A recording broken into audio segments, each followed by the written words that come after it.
Welcome back to another episode of the Positive Persistence Podcast, where we bring you stories to inspire you and strategies to help you tap into your potential and become your best self. I'm your host, Ian Bowen, and today I'm joined by Lisa Lopez, founder of the nonprofit Living Life Purple Foundation, and Jordan Murphy, actor and mindset coach.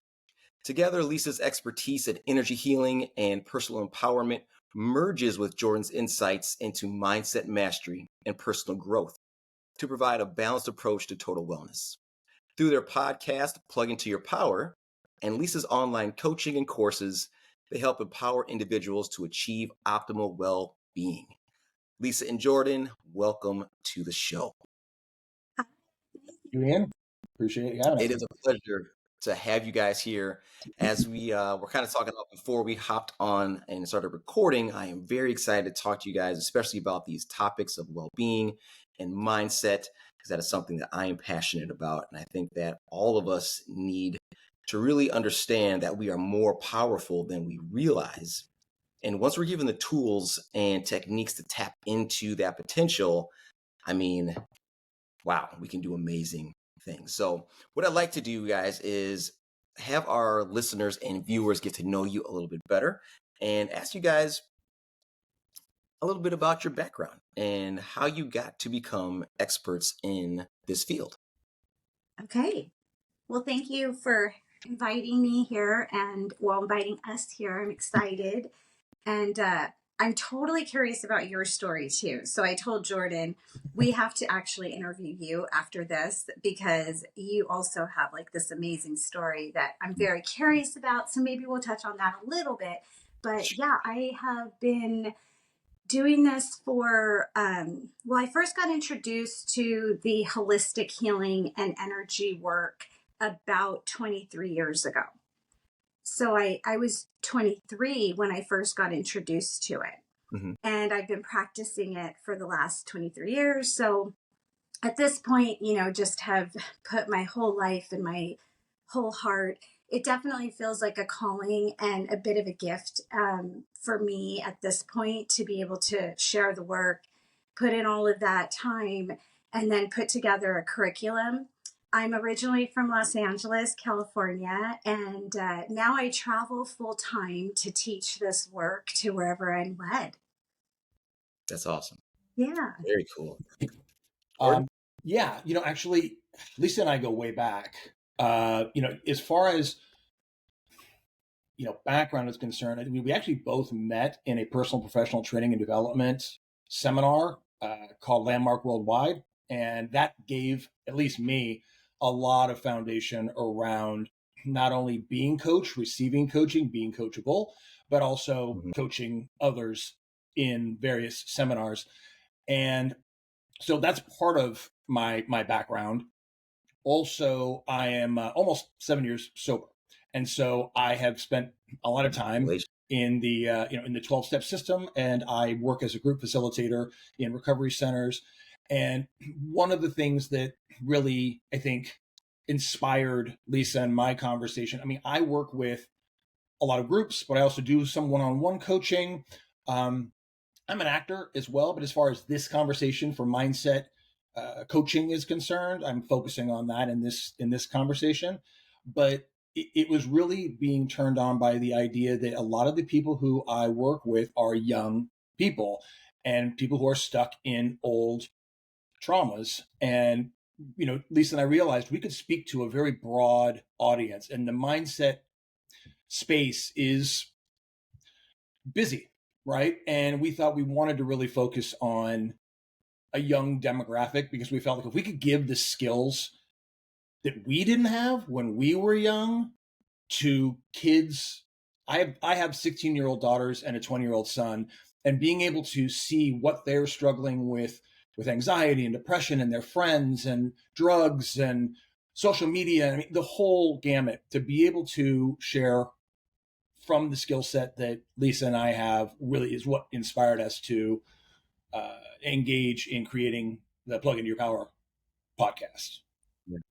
What is the age demographic that you typically serve?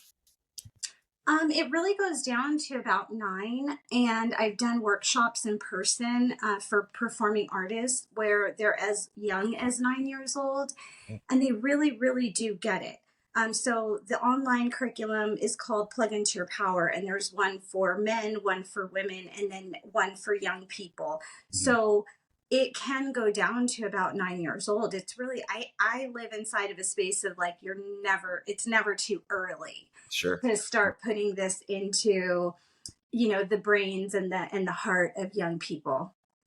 Absolutely. Being the stepfather to 4 boys and having 2 children of my own, a daughter and a son, it has always been front of mind for us to help them remember that positive thoughts yield positive outcomes, right? And giving them the tools to understand that mindset truly is everything. And it is your choice on how you choose to respond and not react to certain situations. And you're right, it is never too early. So I applaud you guys in your work, and especially with the youth of today, to help them to become amazing adults as they age and get older. So that's awesome. Yeah, the intention is wanting to give them the tools that, it's really that, it's just that we can't like make sure they're going to be a success, but at least give them a shot with tools and strategies that I didn't have when I was growing up.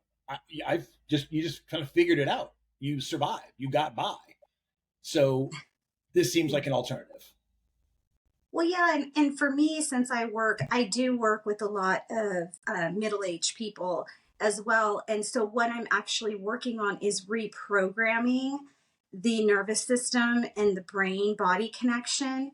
And it's hard when you've had these habits that have been integrated for 20 to 30 years for people. Yeah. And then a few years ago, the foundation actually was inspired by my son, and it was about 2 years ago when the shooting in Texas had happened. And my son, who has suffered from depression since he was about 13 years old, his father was never in his life, so that was something that was very challenging for me as a single mother to deal with. And he called me about 2 years ago when that happened, and I answered the phone, and he said, can you talk? And of course, I'm always a yes when your children say those are like the magic words. Can you talk? And I said, yes, absolutely. What's up? And he's like, well, I'm just really upset about what is happening in the world, and I'm really upset about what is happening with young people. And I just listened. I always listen first to just let people clear out whatever is in their mind. And then after, I said, okay, what do you want to do about it? Is there something that you feel inspired to do? And he was like, well, I feel like you can get this work, because I had put together the Plug Into Your Power curriculum for adults. And he said, I feel like this work can go to teenagers too. I feel like this work needs to get put to teenagers as well, in the hands of teenagers. And I was like, that's a great idea. And so that's what inspired me to do it for young people, because he had said, if I didn't have you, Mom, and if I wasn't learning these techniques, even though he still suffers from depression, he's like, it's not going to just go away. And I had to understand him throughout the years that he was very different than me. I have never suffered from depression. And so it was like a language that I didn't quite understand. And we would talk so much about it, and he would just say, I just need you to be okay with the fact that I'm not okay. And I was like, okay. Yeah. And so when he said, I want to get this into the hands of young people, because if I didn't have what you taught me, he was like, for sure, I would not be here. Wow. And he related to what was happening with these people and why they were doing it. But he had the tools and education and the resources, because I taught him how to redirect his emotions, how to get himself out of those really dark spaces and breathe and learn how to get himself out and self-soothe. And so that was the inspiration. So I'm so grateful that, I mean, there's miracles that happen all the time. And that was a miracle for me. And then we said, okay, we're going to do this for young people. And then it's just evolved so wonderfully since then. And it feels so good. I look at young people like, you guys have seen Star Wars, right? Yes, of course. Okay. Well, do you remember that It's a scene? movie that takes place in a It's galaxy far, far kind away. of a popular movie. You may have heard of it. I don't know. These are And my there's a conversations scene. all the time, Ian. These are my conversations with Lisa all the time. I'm I like, know well, about Star Wars. I I know bring about up Star Wars. very, very relevant content. And she's like, what? I've never seen that. I'm like, oh my God. Yeah, I'm kind of a hippie. Like I really, really am. So I don't watch a lot of television. Now I'm like intentionally watching the news to bring in positive energy into that space, but I don't normally. So there's a lot, I get asked all the time, do you know this person? Do you know that person? Have you heard of this? I'm like, no, I have not. Well, I am dying to hear the Star Wars connection here. Yes. So please, Please. let's get back on that thread. Yeah, so there's a scene in Star Wars where there was the Jedi school.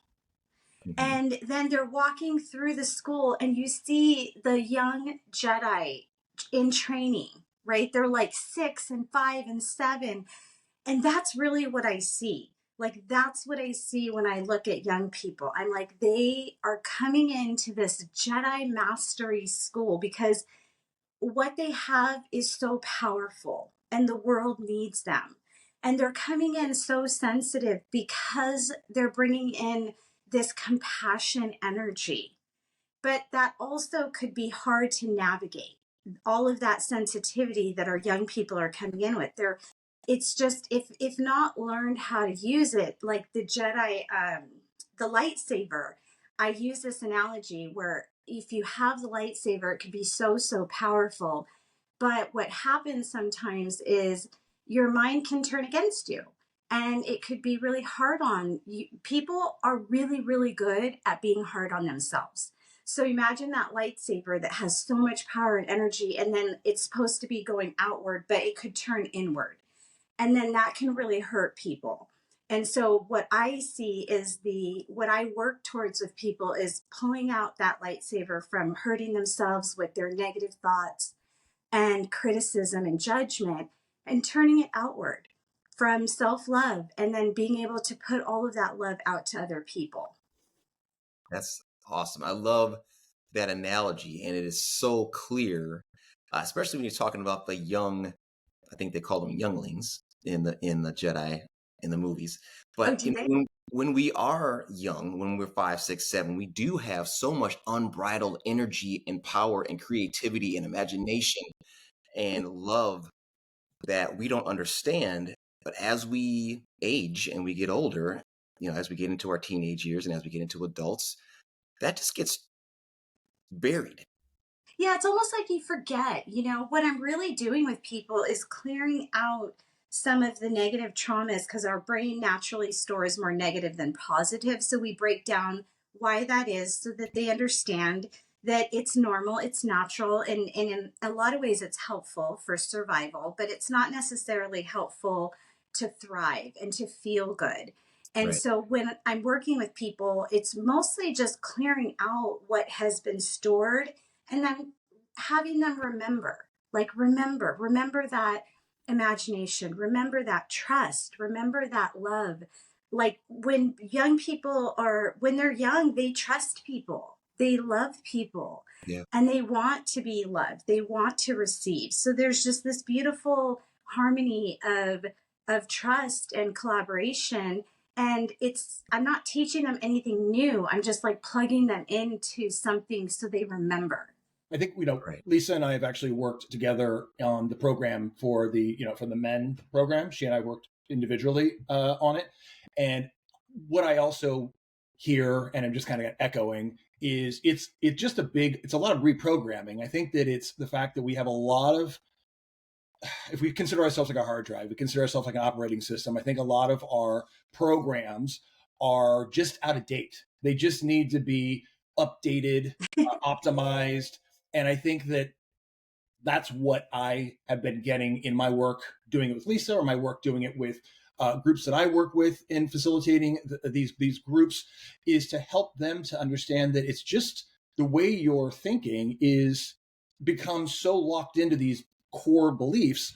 We need to rehash them. And what I also heard with Lisa, and just want to echo this again as well, is we have forgotten to dwell in joy, in fun, in freedom, those things that we did with such ease when we were younger. And then because of responsibility and doing things the right way, we don't exercise those emotions as much. And so when someone says, so what would you do right now? What would you do this weekend for fun? And it's shocking to see the look on people's faces when they don't have an answer. Now, you asked a 9-year-old or a 12-year-old, they've got some answers. But, you talk to an older man or older woman and you have that conversation, people are a little bit deer in headlights about it. So I think a lot of the work that Lisa does in her program and I do in mine is really helping people to reconnect with love, joy, freedom, fun, all those emotions that, the reptilian brain itself is predisposed to look for the worst case scenario. And it does that obviously for eons because it protected us. When we were being chased by saber-toothed tigers, looking for danger around every corner. So, however, we're not being chased like that anymore. Now we're just dealing with being, FOMO on social media. And, that fear is chasing us around. So now we have this opportunity to say, why am I preparing myself? Or let's just say this. The brain tends to prepare itself for the worst case scenario by default. So it does require us to remind ourselves that it's as important or also as possible to prepare ourselves for the best case scenario. Let's consider what's possible instead of what's not possible. Right. Yes. Because we do know that what we think about, we attract, right? Yeah. What you focus on, you get. Right. Yeah. And that's part of why I live traveling. Like, I have a nomadic life now. And, I get asked, like, well, do you have a home base? And I'm like, no. And they ask me if I have like a brick and mortar, and I stay in furnished places, and I used to have an RV. And it sounds a little strange when I explain it.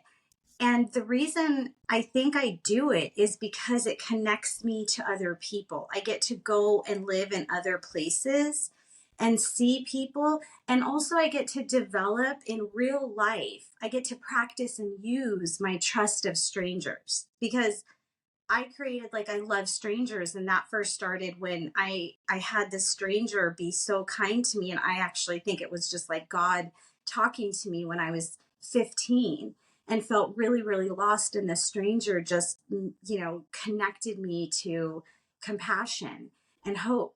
And when I travel, I feel like I do the same. I'm like, I want to see people. I want to be with people. I want to practice in real life this level of trust. Like, I get to actually live in it, because a lot of times people get into their homes and then they build their trust around their rituals. And then when you take all of that away, like, I don't have any of that anymore. Yeah. I sometimes stay somewhere for a week. I sometimes stay somewhere for 3 to 6 months. It just depends. And so with that, I have to always be developing this connection of trust and love with people. So it kind of makes me feel like I'm putting my money where my mouth is in a really great way. I love it. Yeah. You hear the phrase, the coaching principle of getting comfortable with being uncomfortable. Yes. Right. But from what you just described, it sounds like you do that. Yes. You are the epitome of that, by not having your quote unquote creature comforts around you and being able to retreat to your comfort zone. You don't have that. So you're the comfort comes within. All of my teaching is from inside out. So not outside in. So yes, it's being comfortable with the uncomfortable. I'm sure you could relate to this, Ian, where I'm clear that we grow in pain. So I'm okay with that. Like, I feel like I'm expanding. I want to keep expanding my comfort zone. Mhm. And whenever I hit comfort, it's like, okay, we're ready to go more. We're ready to go more. Like, let's keep going, because in that expansion is where I can hold more space for more people and be more compassionate with people as I grow. Like, I just want to kind of like the universe, like I keep growing, I keep going. And this lifestyle really allows me to do that. And I'm not afraid of pain. I feel like we have a lot of synergy. As I met you, and you had just like this energy when I first saw you. I didn't know you. And you caught my eye in a group of people. And I was like, okay, he is like kind of a magical person.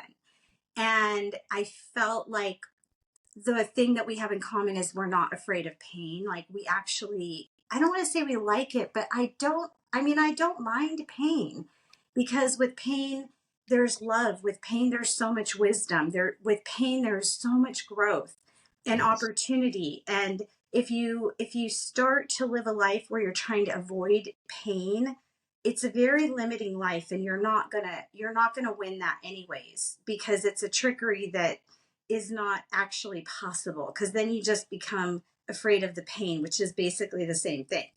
And so when I saw you, I just saw this like person who has gone through pain in such a way where it just like doesn't stop you at all. And I think that you're out here sharing that with everybody else now. Thank you, Lisa. I appreciate that.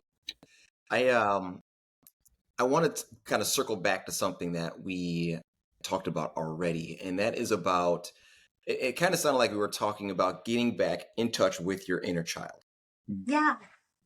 And I have a question for both of you guys in terms of, as an adult, the idea of acting like a child, but not acting childish, Mhm. is something that I think a lot of adults would struggle with, would wrestle with, would be very uncomfortable with. And I'm just wondering if you could shed some light on, if you can, why is that? Why do adults have that wall up, that mental block up, that emotional block up of being able to tap into their inner child and be like a child? Well, that's going into a space of using your imagination. So child energy is connected to imagination. Hmm. And as people get older, they tend to use less of their imagination, just through lifestyle and working. And it tends to get a bit serious about making a living, about work, about jobs, like all of that. It can get really serious or feel serious. And then that imagination energy and those brain waves of connecting play starts to go away. So it's really like a muscle that just has been ignored for most people. Mm-hmm. And then it seems to be not valued. Like, well, why do I need this imagination? Why do I need to play? Right. And it just seems like something that isn't valued as a priority until we start to break down what they're lacking and what isn't in balance. Like, you have a lot of analytical, you have a lot of critical thinking going on in the brain, and you don't have the play to offset it that can help you to get it lighter, that can feel like it's kind of like zooming out. That's why I like to get people out in nature a lot, because it helps you to zoom out and to see things from a different perspective. Because when you're zoomed in, it doesn't feel like a priority as we get older. When you don't see the value of something and you don't see how it affects you, then you tend to, it's just like out of sight, out of mind. And that play energy in the beginning doesn't seem like, well, what's the value in playing, until we connect the dots with it, and then they can see how it's so needed to create balance. Yeah. Because if you're so analytical and critical thinking all the time, and then you don't have that outlet of lightening it up for yourself, just I think that sometimes people forget that it's an actual need. Yeah, I think that the idea that, yeah, as an actor, I'm given permission to imagine.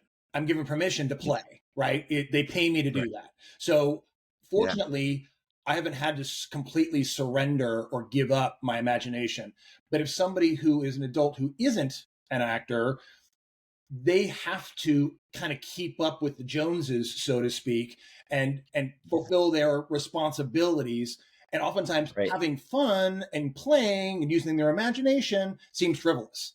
And yet it's not. And like Lisa's saying, I think until somebody breaks down and realizes this isn't working, they have to start looking for what's missing, or Yeah. what's fallen apart or what's fallen away. And I Mhm. think in this kind of work we're talking about, and that zooming out and kind of really getting a perspective, you start to reveal this part that's missing, which is that inner child. And again, like you said, we're not talking about being silly and childish but silly and childish and free, and playful and fun. And I mean, I'm 54 almost years old, and I still can bump up against that, that concern myself. And I have to give myself permission all the time to play.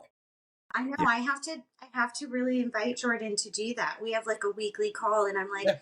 what are you doing for fun? Yeah. And that kind of led me to this other insight right now as you're talking, Jordan, of I actually think it's a self-love conversation Yeah. because they tend to put themselves last instead of first. So a lot of what I work with people on is putting themselves first, filling up their tank first, and Mhm. feeling like, oh, I'm going to go do something that I like to do. That kind of gets pushed to the back burner. And so I teach people like you put yourself first. You deserve, it's a deserving conversation. I deserve to have fun. I deserve to put myself first.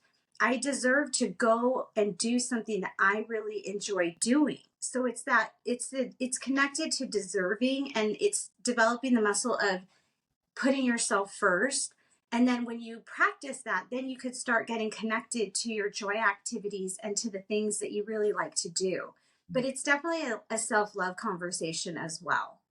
Lisa, what are some of the steps to start that conversation? Because I know that a lot of people that I work with, even in the fitness space, for the last 13 years or so, have a hard time putting themselves first because they feel, and it's especially because I work, 95% of the time with women, mothers who are always filling everyone else's cup Yeah. first before they fill their own because they feel that if they put themselves first, that's selfish. Yeah. So, what are some of the tools and steps that people can take to start to retrain their brain and start thinking about and realizing that in order for me to be able to fill everyone else's cup, I actually need to fill mine first? Well, I would say start with baby steps, because it is a new concept. So it's like you work in the fitness industry, so it's kind of like start with light weights and take a little bit of the morning to do something for yourself first. I Mhm. really, really try to get people to do it first thing in the morning because it's developing two things. One, it's developing to your nervous system and to your brain that you have time, because most people wake up and then they put themselves in fight or flight because it's like, oh, I got to hurry up. Like they wake up and feel like they have to hurry up. Yeah. And so that puts the nervous system already into stress mode. So when you practice doing self care first thing in the morning, you hit two birds with one stone. Because one, you're getting your body to relax first thing in the morning and reprogram that really negative pattern of putting yourself in fight or flight first thing in the morning and then staying there the whole day. And then the other thing is you could feel less stress throughout the day. Like I realized that if I woke up, and this is confronting for moms because a lot of times they could feel tired, and for me to say wake up 15 to 20 minutes earlier in the day is not super exciting to them.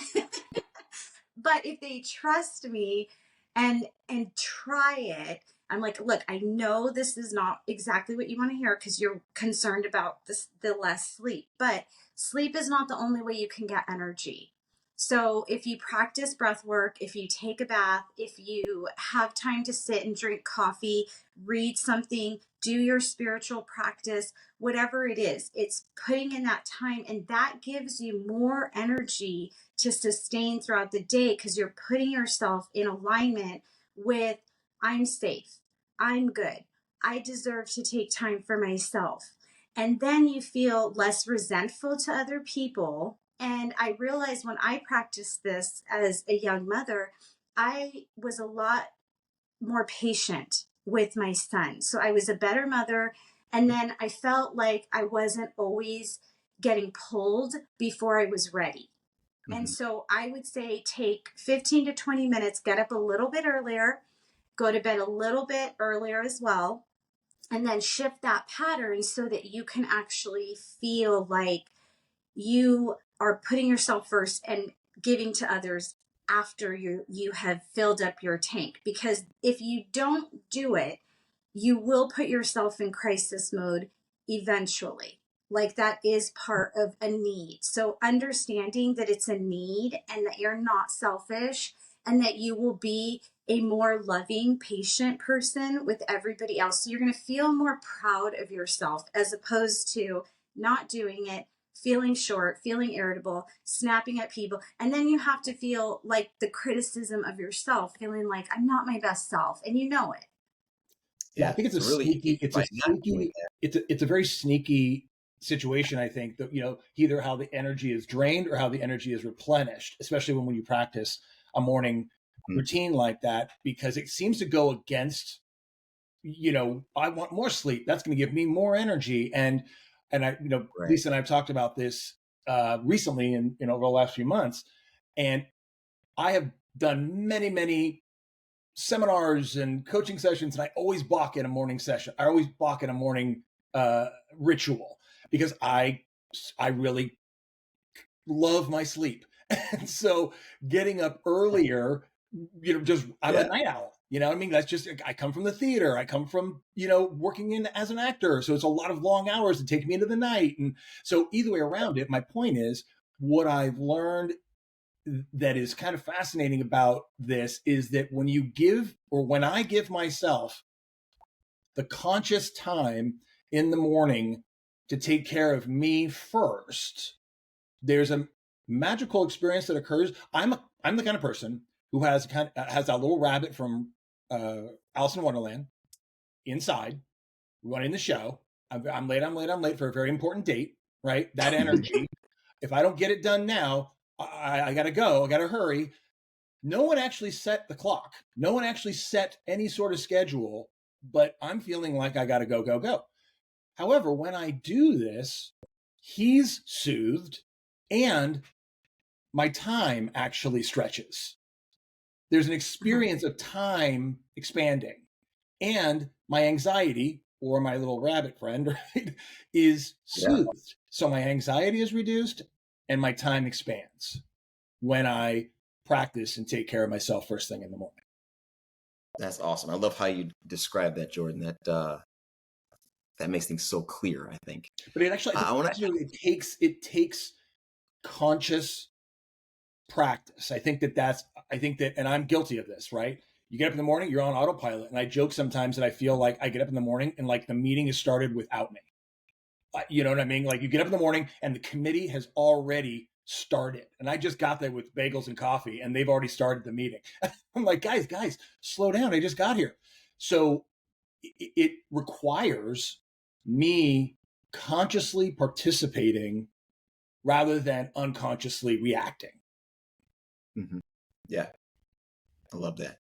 And I want to ask you guys, so we're kind of talking about morning rituals and self-care. And I think that a lot of us, especially, well, and correct me if I'm wrong, especially women, have the idea of self-care maybe, and we've been taught that self-care is bubble baths and facials and maybe pampering yourself. Yeah. So I'm wondering if you guys can speak to what self-care actually is. And Jordan, if you can speak specifically for men, Yeah. what does self-care look like for men? Well, I mean, I have no problem getting a facial or taking a bath myself.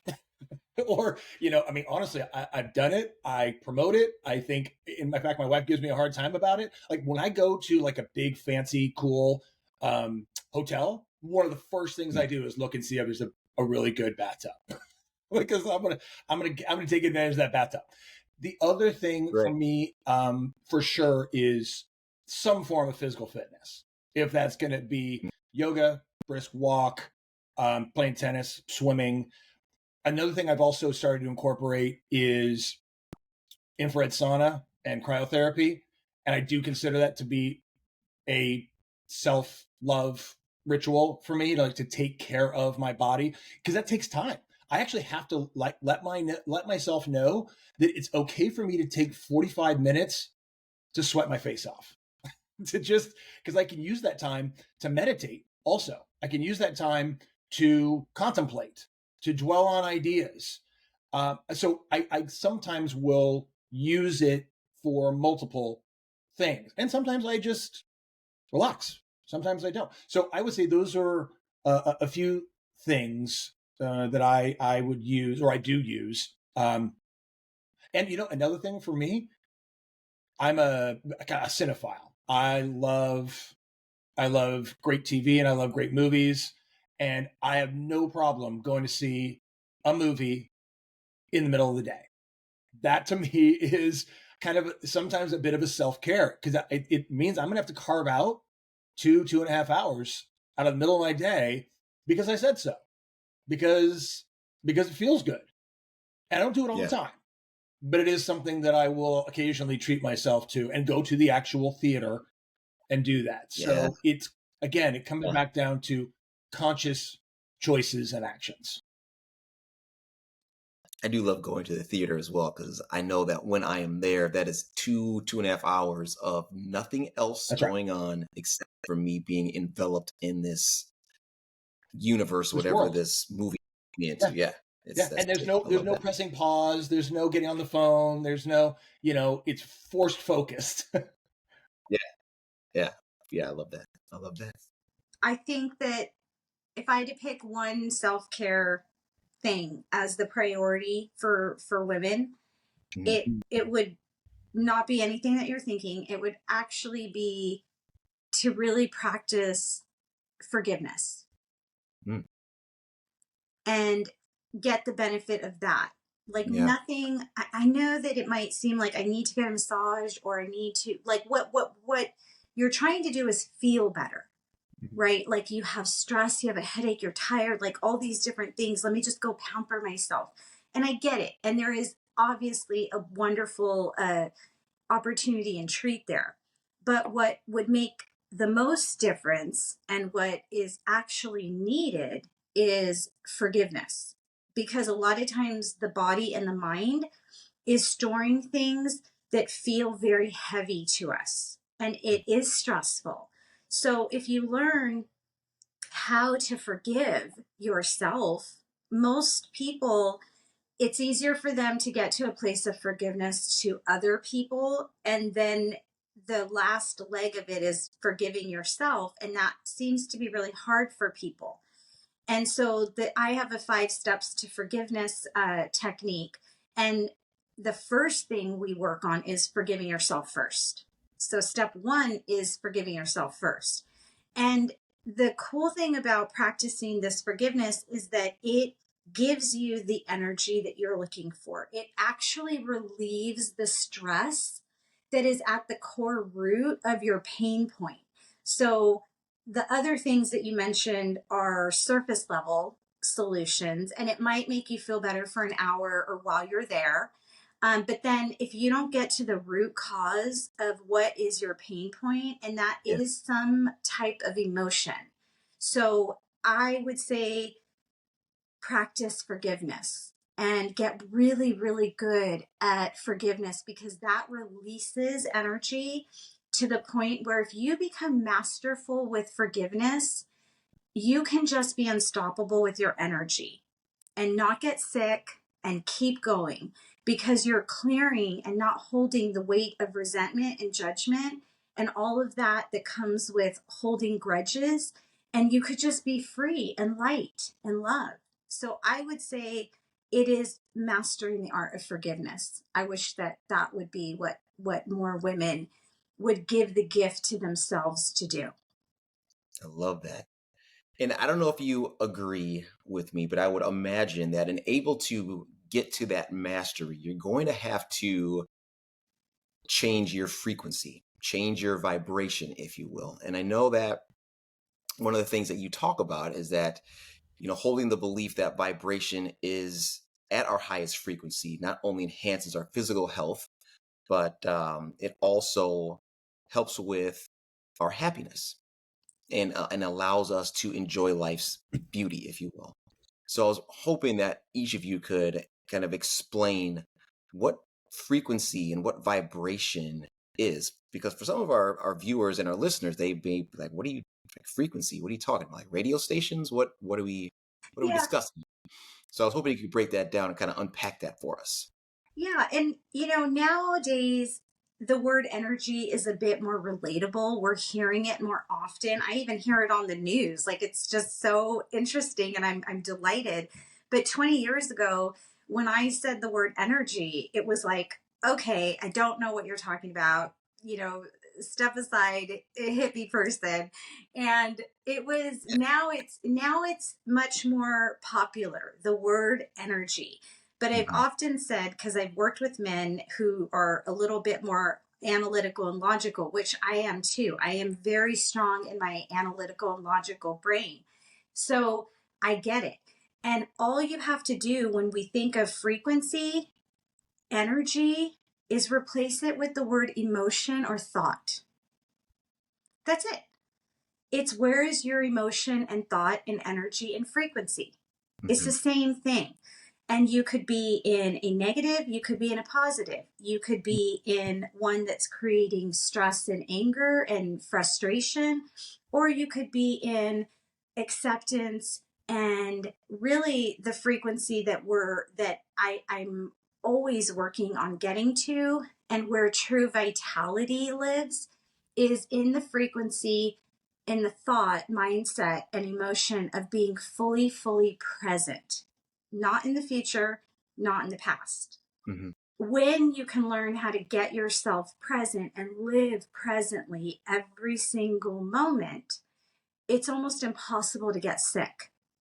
And when you start seeing your immune system go down, or even when you have an injury, oftentimes accidents and injuries are because you were not present. If you really think about it, where were you? I was distracted. I was pissed because of the thing that happened yesterday. Okay, so in your frequency, you were not here. And now you had an accident. So it's really about practicing being present. And also the thing of like running late, that is lack of presence. If you are present, you can do things quickly, but also have an experience of being intentional and slow. So it's about being present. And that's the frequency that I am working on clearing and getting people into. So most of the time when I work with somebody, I'm identifying if they're in the future or if they're in the past. And then we work through whatever that is to help them to get present. And then if you practice the tools that we teach, you can learn how to do that for yourself at any moment in time, which is just so, so fun, because then you're not stressed. It's like everything's okay. Everything's going to work out okay if you Yeah, just get present. Yeah, I love that. pardon me, getting back to also, I'm not using the word pampering is probably not the right word, but taking care of ourselves. One of the things I did not share that I do practice and I do enjoy is Mhm. breath work and sound baths. And this kind of speaks to frequency. So Yeah. specifically in a sound bath, you're literally kind of tuning and balancing yourself with a frequency that's being generated by the facilitator. But then also the breath work is helping to hopefully release and open blockages, somatically, right? Like in your body, because I think that our energy can get blocked in our body for any number of reasons. So again, having that kind of practice on a physical conscious level is something I like to practice and promote for people to consider doing on an ongoing basis. And as far as energy is concerned, when it comes to thoughts and emotions, I always talk to my clients about just the simple distinction of where do your beliefs come from? What are your thoughts? What are your core beliefs? And really looking at how, whether you're in a Lisa was saying there's positive and there's negative, you're either in a disempowering belief or you're in an empowering belief. And it's somewhat simple in that regard, I think. And because oftentimes if you're in a disempowering belief, you know it because you feel that way. You feel a certain way because the thoughts that you're generating over and over again are giving you an emotional, vibrational feeling. And the same thing goes the other way. And so it's just a question of, I think at that point, being able to have, again, coming back to what Lisa's saying, is your ability to be present in that moment and to have the agility, I guess, to notice it more often than not. And I think that if we're practicing mindfulness, we're practicing that idea of being present. I mean, I will tell clients, because you initially have these kinds of conversations and some people are right there with you and some people are like, this is going right over my head. And I think that the first thing I say to people is, why don't you just try today? When I first started this, to even exercise this myself, I would set a timer and I would have a timer go off every several times a day, just to kind of nudge me. And I would ask myself, how do you feel right now? And I'd answer how I was feeling right now. And then I'd say, what am I thinking about right now? And just to start putting myself into a practice of presencing myself. And then you also start to realize how often you're not present with yourself. So again, the intention is not to start to beat yourself up for not being present. It's more a matter of starting to practice awareness where your state currently is, wherever you're at. Mm-hmm. That is huge. And I love the fact that you used the word pampering, Jordan, because I think that's what a lot of people equate with self-care, is they think it's some sort of pampering, and like pampering is a bad word. Mm-hmm. You need to also understand that by pampering yourself and doing these self-care techniques you guys have talked about are actually game-changing and can be essential to your happiness and to your ability to be positive on a daily basis. Yeah. And I think that is so important. And man, I could really sit here and talk to you guys all day about this stuff, because I love this stuff. But I want to give you guys an opportunity to let our viewers and our listeners know where to find more information about you guys, where to find your podcast, how to find and enroll in your courses and get more information about what you guys offer. Yeah, it's all at livinglifepurple.com and the livinglifepurplefoundation.org. They both sync to the same place, so it's just look up and Google Living Life Purple and you'll find us there. And also, the podcast right now is on Spotify as Living Life Purple. We are going to change that to Plug Into Your Power. So look at both. We'll see when this gets released, but that's how they can find us. Just look up Living Life Purple. Awesome. And they can also email us as well. I'm fine with giving out my email address. So it's lisa@livinglifepurple.com. If you're interested in some handouts and getting a sense of what the work is that I teach, please feel free to email me. I'll send you some handouts, some PDFs that are in the course, so you can get a sense of what it is that the course and the program offers. Awesome. Well, and we'll definitely make sure that we have all that information in our show notes. So I just want to say, Lisa Lopez and Jordan Murphy, thank you so much for your time today. And I want to thank all of our listeners and all of our viewers for tuning in. And as always, want to remind you guys that it's so important for you to stay positive, stay persistent, and remember that mindset is everything. We'll see you next time.